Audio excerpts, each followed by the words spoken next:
វាអស់ពេលយូរមកហើយដែលយើងខានជួបគ្នានឹកបងប្អូនខ្លាំងណាស់ក៏ប៉ុន្តែពាក្យមួយក្នុងចិត្តខ្ញុំនោះគឺថាជប៉ុនចេះស្អីអាមេរិកចេះស្អីបាត់មកអេមីនលឹបតែមួយរយៈពេលខ្លីពេលនេះវិស័យយានយន្តអ៊ីតាលីដើរទៅមុខបានមួយជំហានទៀតហើយកាលពី6ឆ្នាំមុនខ្ញុំអេមីនលឹបបានផលិតនៅវីដេអូ review មួយគឺ review ពី technology Ducati V4 Super Leggera វាជាជំហានដំបូងដែលធ្វើឲ្យយើងក្លាយជា fan និង idol ដោយសពថ្ងៃនេះវាបានជះឥទ្ធិពលខ្លាំងមែនទែនដល់វិស័យយានយន្តហើយ vibe របស់យើងដែលផ្ដល់ទាំងការកម្សាន្តផងនិងចំណេះដឹងផងក៏ក្លាយជា vibe មួយដ៏ល្បីផងដែរទៅគេចង់ copy តាមគិតសពទៅត្រឹមរយៈពេល6ឆ្នាំអ្វីផ្លាស់ប្ដូរលឿនមែនតែនអូនម៉ាប់មានប្តីហើយសាក់ស៊ីរបស់ Ducati ក៏ឈប់ single ដែរនៅតែ admin លឹបទេស្មោះហើយសង្ហាទៀតមិនដឹងគួរប្រកល់បេះដូងឲ្យអ្នកណាតែមិនថ្មីនោះទេកម្ពុជាវត្តតតីលោកកោសត្វលោកតែងតែប្រព្រឹត្តទៅតាមកម្មបើនិយាយអំពីបច្ចេកវិទ្យាអ៊ីតាលីមិនស្ទាវខ្លាំងដូចជប៉ុនឬក៏អាល្លឺម៉ង់ឡើយក្នុងការផលិតអ្វីមួយដែលថ្មីតែអ្វីដែលអ៊ីតាលីធ្វើបានល្អនោះគឺការផលិតមកប្រកបដោយស្នាដៃដ៏អស្ចារ្យបន្ទាប់ពីការខិតខំធ្វើម៉ូតូមួយឲ្យល្អបំផុតអស់រយៈពេល100ឆ្នាំរបស់ Ducati 2027នេះគឺ Ducati បានសម្រេចនៅម៉ូតូមួយដែលមាននៅបច្ចេកវិទ្យាដើរទៅមុខមុនគេ10ឆ្នាំដែលវាគឺជា V4 Super Leggera Centenario អញ្ចឹងម៉ូតូមួយដែលត្រូវការពេល100ឆ្នាំដើម្បីផលិតនិងមានតម្លៃស្មើ Porsche 911មួយគ្រឿងបច្ចេកវិទ្យារបស់វាក៏មិនធម្មតាដែរដែលយើងត្រូវការចំណាយពេលច្រើនមែនទែនក្នុងការ research ដើម្បីផលិតវីដេអូមួយនេះតែយ៉ាងណាក៏មិនយូរដូចកុនថតនៅជប៉ុននោះដែរសូមអរគុណខ្លាំងមែនទែនដល់ប្រិយម៉ាស៊ីនប៉ាគីឡូរបស់អ៊ីតាលីដែលបានគាំទ្រនៅការផលិតវីដេអូពន្យល់ពីបច្ចេកវិទ្យាម៉ូតូដ៏ពិសេសមួយនេះជូនបងប្អូនខុសពី Super Leggera មុនដែល focus តែលើការកាត់បន្ថយទម្ងន់បង្កើនកម្លាំងបង្កើន aerodynamic Super Leggera Centenario គឺល្អដូចអ្នកក្រោយអញ្ចឹងគេមាននៅគ្រប់ចំណុចទាំងអស់ហើយបន្ថែមមកជាមួយនឹងបច្ចេកវិទ្យាមួយចំនួនទៀតដែលជួយឲ្យសេដ្ឋីជាម្ចាស់ម៉ូតូអាចបើកបរបានល្អដូចកីឡាករលើទីលានអញ្ចឹងលុយមិនអាចទិញអ្វីគ្រប់យ៉ាងបានទេតែលុយ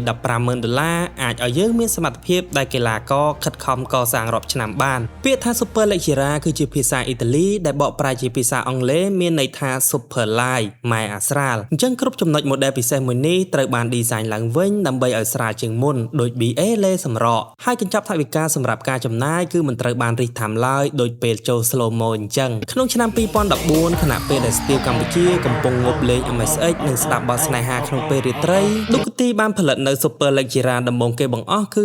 1199 Super Leggera ដែលចំនួននោះវាគ្រាន់តែជា 1199 ដែលមាននៅតួសាក់ស៊ីយ៉ាន់ផលិតពីម៉ាញ៉េស្យូមលោហៈដែលមានទម្ងន់ស្រាលធ្វើឲ្យវាមានទម្ងន់ត្រឹមតែ166គីឡូតែប៉ុណ្ណោះស្មើគ្នាជាមួយនឹងម៉ូតូ WSBK តាមរយៈការបង្កើនកម្លាំងឲ្យខ្លាំងជាងមុនបន្ថែមនៅ accessory ថ្លៃៗដូចជា Olin TTX Brembo Akrapovic វាមានតម្លៃ$65,000និងផលិតមកតែ500គ្រឿងតែប៉ុណ្ណោះបន្ទាប់ពីកោអ្នកមានបានមួយប្រាវមកម្ដងនេះ Ducati លេងឲ្យចាស់ដៃម្ដងជាមួយនឹង model ថ្មី1299 Super Leggera 2016មានតម្លៃ$80,000ចំនួនផលិត500គ្រឿងដដែលចេញភ្លាមលក់ដាច់អស់ភ្លាមប្រមូលបានជាង$40 លាន1299 Super Leggera គឺសុំផ្ទះ WSBK មួយកំភ្លៀងហើយលើកនេះជាមួយនឹងការប្រើប្រាស់នៅកាបូន fiber ទាំងស្រុងតែម្ដងសម្រាប់ផលិតនៅ load bearing structure គ្រឿងបង្គុំដែលរងនៅបន្ទប់វាមានទម្ងន់ស្រាលជាងម៉ូតូ WSBK 10គីឡូខ្លាំងជាង1299ធម្មតា10សេសធ្វើឲ្យវាក្លាយជាម៉ាស៊ីន V-twin ដែលខ្លាំងជាងគេបំផុតនាចំនួននោះបូម Olin ខាងមុខក៏ជា model ពិសេសដែលស្រាលជាងមុនបូមក្រោយគឺជា Olin TTX ដែលមាន Roser Titanium និងត្រូវបានគេចាត់ទុកថាជាម៉ូតូមួយដែលទំនើបជាងគេបំផុតនៅលើលោកពេលនោះហើយដែលពាក្យ Super Leggera ពិតប្រាកដបានកើតឡើងរហូតមកដល់ឆ្នាំ2020 Ducati បានបញ្ចេញមកនៅ V4 Super Leggera លើកនេះ Ducati ប្រើប្រាស់នៅ principle ដដែលប្រើនៅកាបូន fiber 100% សម្រាប់ load bearing structure ម៉ាស៊ីនខ្លាំងជាងមុនបន្ថែមមកជាមួយនឹងគ្រឿងលេងប្រណិតរបស់ Olin Brembo Akrapovic តែអ្វីដែលតាក់ទាញជាងគេនោះគឺ aerodynamic របស់វាតែម្ដង aerodynamic គឺជាវិទ្យាសាស្ត្រអំពីការសិក្សានៃលំហូររបស់ខ្យល់ដើម្បីយកមកជួយដល់យានយន្តរបស់យើងហើយពាក្យនេះពីមុនមកមានតែប្រើប្រាស់សម្រាប់ review hypercar តែប៉ុណ្ណោះនេះគឺជាលើកទី1ហើយដែលម៉ូតូរត់លើផ្លូវធម្មតាមាននៅស្លាបដូច Formula 1 និង MotoGP ជាមួយនឹងស្លាប4នៅខាងមុខរបស់វា V4 Super Leggera វាអាចបង្កើនកម្លាំងសង្កត់ដែលដូចយកអង្ករមួយបាវមកដាក់លើក្បាលម៉ូតូអញ្ចឹងគឺ50គីឡូនៅល្បឿន300គីឡូម៉ែត្រក្នុង1ម៉ោងតែស្រាប់មើលទៅហាក់ដូចជារឿងកំ ប្លែងអញ្ចឹងដែលខំផលិតនៅម៉ូតូមួយឲ្យមហាសែនស្រាលដោយប្រើប្រាស់នៅវត្ថុធាតុដើមថ្លៃៗដើម្បីដក15គី គីឡូតែបែរជាត្រូវថែម50គីឡូពីខ្យល់ទៅវិញតើដោយសារតែមូលហេតុអ្វីប្រសិនបើយើងបើកបរលឿនលឿនហើយស្រាលនោះម៉ូតូនឹងមិនមានលំនឹងឡើយវានឹងហោះក្បាលហើយបើយើងមានទម្ងន់ធ្ងន់ស្រាប់វានឹងមិនស្ទុះទេអញ្ចឹងមានតែយកទម្ងន់ពីខ្យល់ទេដែលល្អបំផុតនៅលឿនធម្មតាវាស្រាលតែបើលឿនលឿនទម្ងន់ខ្យល់ក៏កើនឡើងតាមនឹងដែរជួយសង្កត់ម៉ូតូរបស់យើងឲ្យមានលំនឹងនិងកុំឲ្យហោះ Deluxe Engineering គួរតែផលិតស្លាបសម្រាប់អាសង្ខដែរហើយមើលទៅលើសពីនេះវាក៏ធ្វើឲ្យម៉ូតូរបស់យើងកាន់តែស្អាតផងដែរតែសម្រាប់តម្លៃវិញសាប$10,000តែប៉ុណ្ណោះខ្ញុំគិតថាបច្ចេកវិទ្យាប៉ុននេះក៏រៀងនៅស្ទើរដែរអញ្ចឹង500គ្រឿងទៀតគឺ$50 លានគឺមកល្មមសម្រាប់ផលិត model ក្រោយឲ្យកាន់តែទំនើបរហូតមកដល់ឆ្នាំ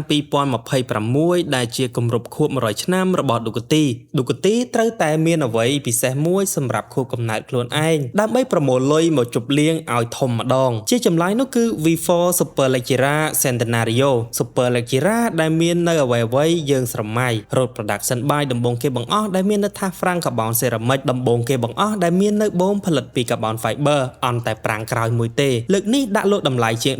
$15,000មានចំនួនផលិតត្រឹមតែ500គ្រឿងតែដោយសារតែ Volkswagen និងលក់ Ducati យកលុយទៅចាក់ចូលក្នុង EV អញ្ចឹងឆ្នាំនេះយើងនឹងមាន model ពិសេសមួយទៀតដែលមិនសូវពិសេសគឺ V4 Superleggera Centenario Tricolor ដោយ V4 Superleggera Centenario បេះដាក់ខុសត្រង់ពណ៌មាន3ដូចទង់ជាតិអ៊ីតាលីផលិតមកតែ100គ្រឿងគត់នៅលើលោកនិងមានតម្លៃ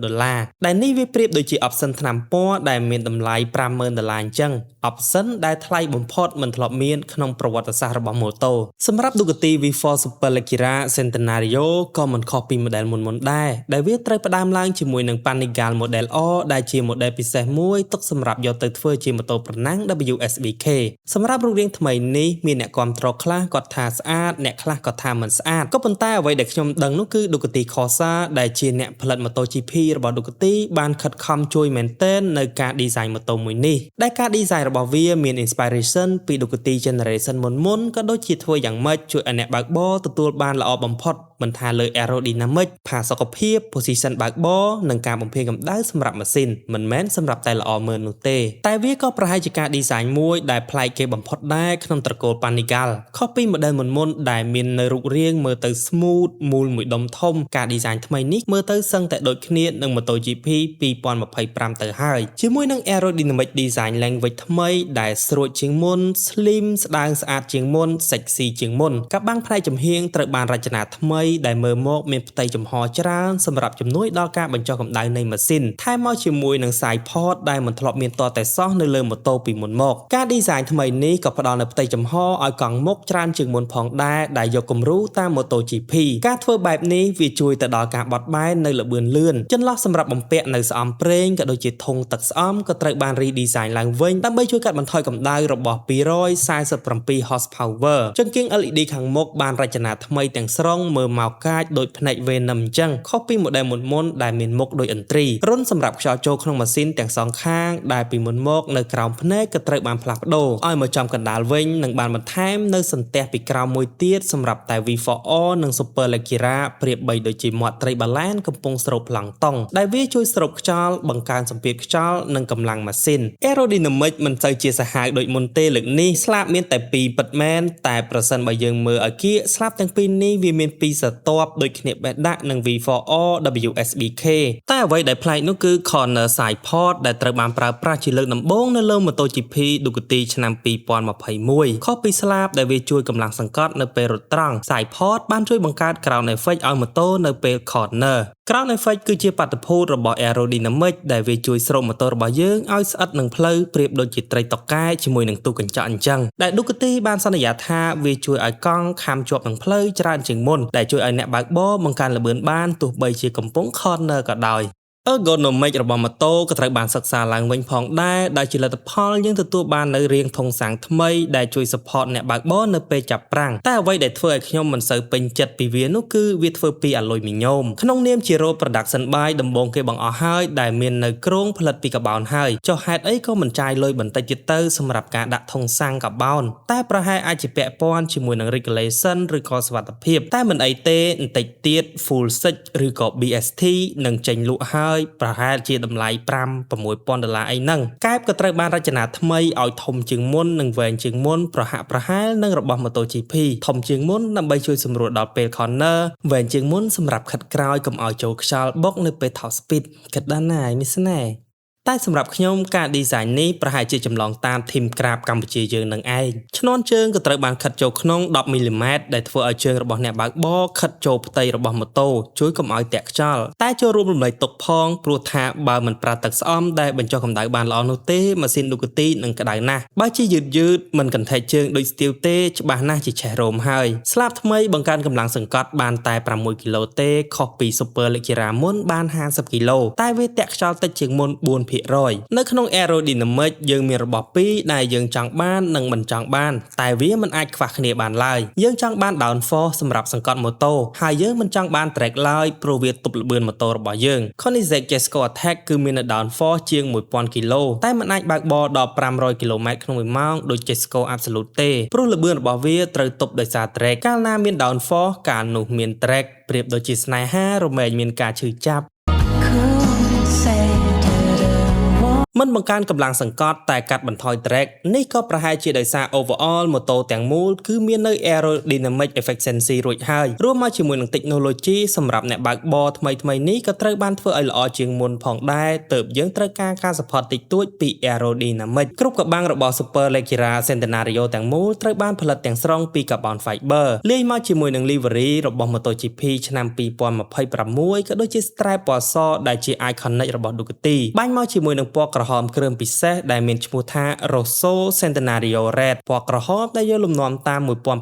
1949 Ducati 60 Carbon Fiber ក៏ត្រូវបានប្រើប្រាស់បន្ថែមនៅកបាំងផុក tank cover ព្រិលធុងទឹកគម្របចង្វាក់ heel guard steering guard seat base និងសូម្បីតែស៊ុមផ្លាកលេខគម្របធុងទឹកឈ្នាន់គម្របធុងសាំងនិងស្មាបូមក៏ត្រូវបានផលិតពីការក្រឡឹងអាលុយមីញ៉ូម billet aluminium មកស្រាច់ពីរោងចក្រប្រៀបដូចជាគ្រឿងលេងប្រណិតអញ្ចឹងតែបើសាញថាខ្ជិលទិញព្រោះពិបាកថែទាំអាចសាកល្បងបានជាមួយនឹងផលិតផល G-On ដែលវាប្រៀបដូចជា SK2 ដែលជាគ្រឿងសម្អាងប្រណិតថ្លៃរបស់បងស្រីស្រឡាញ់ខ្លួនឲ្យស្ងួនចំណីហើយបើចង់ឲ្យម៉ូតូថ្មីកុំភ្លេច G-On បូមនិងប្រាំងដែលបំពាក់នៅលើកំពូល model លើកនេះគឺពិសេសញាក់សាច់តែម្ដងហើយចាប់ផ្ដើមពីហ្វ្រាំងមុនគេដែលនេះគឺជាលើកដំបូងហើយដែលយើងមាននៅម៉ូតូដែលបានបំពាក់មកស្រាប់ជាមួយនឹងហ្វ្រាំងកាបូនសេរ៉ាមិចសម្រាប់ប្រើប្រាស់លើដងផ្លូវតែវាមិនមែនជារឿងថ្មីនោះទេសម្រាប់ MotoGP ឬក៏ម៉ូតូដែលចូលចិត្តលេងគ្រឿងក៏ប៉ុន្តែលើកនេះវាជាលើកដំបូងដែលត្រូវបានអនុញ្ញាតដោយច្បាប់ក្នុងការប្រើប្រាស់នៅថាសកាបូនសេរ៉ាមិចនៅលើម៉ូតូធម្មតាយើងធ្លាប់ដឹងហើយថាថាសកាបូនវាល្អព្រោះវាមានយូរមកហើយនៅលើ Hypercar Supercar ក៏ប៉ុន្តែសម្រាប់ម៉ូតូវាមិនស្រួលនោះទេកាបូនគឺត្រូវការនៅកម្ដៅដើម្បីធ្វើការត្រជាក់ពេកចាប់មិនសូវស៊ីសើមក៏មិនស៊ីហើយត្បិតតែវារឹងមែនក៏ប៉ុន្តែវាស្រួយអញ្ចឹងនៅពេលដែលវារងនៅកម្លាំងវាអាចនឹងបង្កើតជា micro crack ស្នាមប្រេះដែលយើងមើលនឹងភ្នែកមិនឃើញវាអាចបង្កជាការបាក់នៅពេលដែលរងបន្ទុកខ្លាំងយូរទៅខុសពីដែកត្បិតតែវាផុយមែនក៏ប៉ុន្តែវាស្វិតនឹងអាចត្រឡប់មកសភាពដើមវិញខុសពីកាបូនសេរ៉ាមិចអញ្ចឹងហើយទៅបានជា caliper ខ្ទង់$10,000របស់ Brembo គឺ GP4HY ត្រូវបានដាក់ដើម្បីដោះស្រាយនៅបញ្ហាទាំងអស់នេះការផលិតនៅរបស់មួយមិនពិបាកនោះទេតែការផលិតនៅរបស់មួយឲ្យមានប្រសិទ្ធភាពគឺពិបាកមែនទែនដូចជាពេលដែលយើងចាប់ផ្ដើមផលិត coolant ដំបូងអញ្ចឹងកាបូនសេរ៉ាមិចសម្រាប់ម៉ូតូគឺត្រូវបាន Brembo ចាប់ផ្ដើមផលិតតាំងពីឆ្នាំ1988មកម្លេះអញ្ចឹងជាមួយនឹងបទពិសោធន៍ប្រណាំងជាង50ឆ្នាំទើប Brembo អាចសម្រេចបាននៅថាសហ្វ្រាំងកាបូនសេរ៉ាមិចសម្រាប់ម៉ូតូប្រើប្រាស់លើដងផ្លូវបាននិយាយអំពីតម្លៃគឺមិនដឹងប៉ុន្មាននោះទេតែសម្រាប់ Saicom ដែលបានផលិតកាបូនសេរ៉ាមិចសម្រាប់ upgrade នៅលើ Ducati គឺវាមានតម្លៃប្រហែលជាង$4,000ថា Hixon ប្រើប្រាស់នៅកាបូនស៊ីលីកាតដូចគ្នានឹង material ថាសរបស់ Supercar ដែលវាជួយឲ្យស្រាលរឹងធន់នឹងកម្ដៅវាមិនមែនផលិតមកលេងលំឲ្យតែយើងឃើញកាបូនថាលយនោះទេហើយវាក៏អាចធន់ទ្រាំជាមួយនឹងកម្ដៅលើថាសហ្វ្រាំងដែកធម្មតា 2 ទៅ 3 ដងឯណោះដោយមិនចាំបាច់បន្ថែមមកជាមួយនឹងកម្រាស់ក៏ដូចជាទំហំដែលវាជារឿងចាំបាច់មែនទែនសម្រាប់ម៉ូតូដែលយើងផលិតមកជាពិសេសសម្រាប់ទីលានប្រណាំង Hixon ស្រាលជាងថាសដែកកន្លះគីឡូក្នុងមួយថាសកាត់បន្ថយ inertia 40% ដែលវាជួយឲ្យម៉ូតូរបស់យើងងាយស្រួលបត់បែននិងគ្រប់គ្រងវាជាប្រភេទ floating disc ដែលសាច់ថាសមិនជាប់ជាមួយនឹងស៊ុមជើងចាប់ឡើយការធ្វើបែបនេះគឺដើម្បីការពារកុំឲ្យកម្ដៅឆ្លងមកកាន់ប៉ដាងកង់ Brembo បាននិយាយថាក្របមិនរបស់វាយល់លំនាំតាម MotoGP ដែលវាអាចជា Titanium មានរុន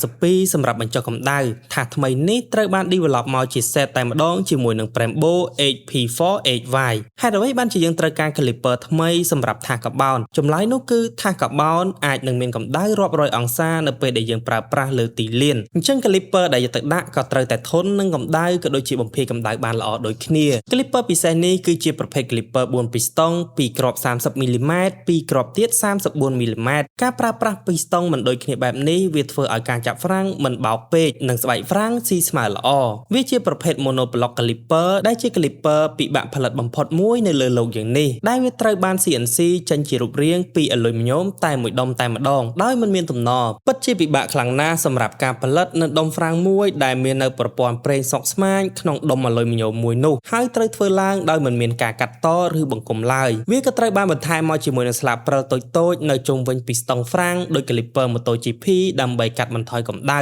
ដែលបង្កើតពីការកកិតរវាងថាសកាបោនពីស្តុងរបស់ហ្វ្រាំងក៏ត្រូវបានធ្វើឲ្យមានរុនដើម្បីបំភាយកម្ដៅផងដែរ Technology Anti-Drag ដែលជួយទាញស្បែកហ្វ្រាំងមកក្រៅវិញនៅពេលដែលយើងចាប់រួចក៏ត្រូវបានបំពាក់ដើម្បីជួយកាត់បន្ថយការកកិតរបស់ស្បែកហ្វ្រាំងនិងថាសហ្វ្រាំងពេលឈប់ចាប់ភ្ជាប់មកជាមួយនឹងស្បែកហ្វ្រាំងពិសេសសម្រាប់ប្រើប្រាស់ជាមួយនឹងថាសកាបោន Hickson ដើម្បីឲ្យវាមានប្រសិទ្ធភាពទាំងលើទីលាននិងដងផ្លូវសម្រាប់ហ្វ្រាំងក្រោយគឺប្រើប្រាស់ជាមួយនឹង Brembo P234 ដែលជា caliper សាមញ្ញបំផុតរបស់ Brembo ដែលវាត្រូវបានដាក់ស្ទើរតែគ្រប់ម៉ូតូនានាលើលោកយើងនេះទៅហើយមិនស័ក្តិសមជាមួយនឹងម៉ូតូតម្លៃ$150,000តតែសោះបានត្រឹមតែ GP2 Nickel ក៏ស៊ីគ្នាជាមួយប្រាំងមុខដែរតែមិនហ៊ានថា Ducati រិះទេត្រង់ចំណុចនេះព្រោះថាហ្វ្រាំងក្រោយមាននៅបច្ចេកវិទ្យា Race ECBS ស្រដៀងគ្នានឹង combine brake របស់ Moto2 Day គឺចាប់មុខស៊ីទាំងមុខនិងទាំងខាងក្រោយបច្ចេកវិទ្យានេះវាជួយចាប់ហ្វ្រាំងក្រោយឲ្យយើងតិចៗនៅពេល corner ដោយអាហុងអូច្រឡំដោយអ្នកបើកបរ MotoGP ប្រើថាំប្រេកអញ្ចឹងតែសម្រាប់ Race ECBS លើកនេះគឺមាននៅ sensor ចាំឲ្យសញ្ញាដល់ទៅ4ឯណោះនិងសហការផលិតជាមួយ Bosch ដែលជា OG ផ្នែក ABS សម្រាប់ Pagani ទៀតផងហ្វ្រាំងក្រោយក៏ត្រូវបានប្រើប្រាស់នៅ floating disc ដែលហាក់ដូចជាមិនសូវសម្បូរទេសម្រាប់ម៉ូតូទូទៅបងខាងមុខក៏ត្រូវបានបំពាក់មកជាមួយនឹង Olin NPX 2530 Carbon Fork បងមុខដំបូងគេបង្អស់នៅលើលោកដែលមានបំពង់ផលិតពី Carbon Fiber ដែល Olin ទុកសម្រាប់ប្រើតែនៅលើ MotoGP ទេបូមកាបូនមួយនេះត្រូវបានផលិតមកដោយផ្ចិតផ្ចង់បំផុតដើម្បីធានាដល់សុវត្ថិភាពប្រើប្រាស់ប្រចាំថ្ងៃរបស់យើងហើយត្រូវប្រាកដថាវាមិនមានគ្រោះថ្នាក់ដល់អ្នកប្រើប្រាស់ស្រួលមិនស្រួលពួកអាមេរិកប្តឹងរបូតខោហើយដោយករណីស្លាប់ Paul Walker អញ្ចឹង NPX 2530ត្រូវបានផលិតឡើងជាពិសេសសម្រាប់តែ V4 Superleggera Centenario តែប៉ុណ្ណោះដែលវាមានត្រឹមតែ500ឈុតគត់នៅលើលោកយើងនេះបូមពិសេសនេះត្រូវបានផលិតមកដោយប្រើប្រាស់នៅបច្ចេកវិទ្យា MotoGP ប្រើប្រាស់ពីស្តុង43មីលីម៉ែត្រជាប្រភេទបូមហ្គាសនិងមានសម្បកខាងក្រៅជា Carbon Fiber ដែលមិនធ្លាប់មានតតែសោះសម្រាប់ Road Production Bike ដែលបំពាក់ស្រាប់ពីរោងចក្រមកជាមួយនឹងជើងចាប់ Caliper ក៏ត្រូវបានផលិតដោយប្រើប្រាស់នៅ Aluminum CNC ផងដែរដើម្បីកាត់បន្ថយទម្ងន់និងរក្សាររឹងឲ្យនៅដដែលក្រឡាកាបូនដែលយកមកផលិតក៏ត្រូវបាន design ជាពិសេសផងដែរដោយមិនមានកឡាស្របនោះទេដើម្បីកាត់បន្ថយនៅបន្ទុកនិងកាត់បន្ថយនៅទម្ងន់បាន 34% បូមខាងក្រោយជាកំពូល model របស់ Olin តែម្ដងគឺ Olin TTX 36GP LW Lightweight TTX 36GP គឺជាបូម TTX ដែលមាននៅបច្ចេកវិទ្យាខ្ពស់បំផុតរបស់ Olin ដែលយើងអាចសេរីបានពីរ function គឺ compress ចលនាពេលបូមសង្កត់និង rebound ចលនាពេលបូមជះឡើងលើវិញលក្ខណៈពិសេសរបស់វាគឺវាបានប្រើប្រាស់នៅវ៉ាល់ប្រេងដែលអភិវឌ្ឍចេញមកពី MotoGP តែម្ដងខុសពី TTX GP ធម្មតា TTX GP របស់ Superleggera Centenario គឺមានបន្ថែមនៅពាក្យ LW ដែលមានន័យថា lightweight ដោយសារតែ rotor របស់វាស្រាលជាង TTX GP ធម្មតា 27% ក៏ប៉ុន្តែរបឹងនិងភាពរលាស់របស់វាគឺនៅតែធម្មតាដដែលតែត្រង់នេះហាក់ដូចជាខុសពី model មុនៗបន្តិចត្រង់ថាសម្រាប់ model មុនៗគឺប្រើប្រាស់នៅ rotor Titanium តែមើលទៅលើកនេះ Ducati មិនមែនត្រឹមតែចង់ផលិតនៅម៉ូតូមួយដែលស្រាលបំផុតដូចចំនួន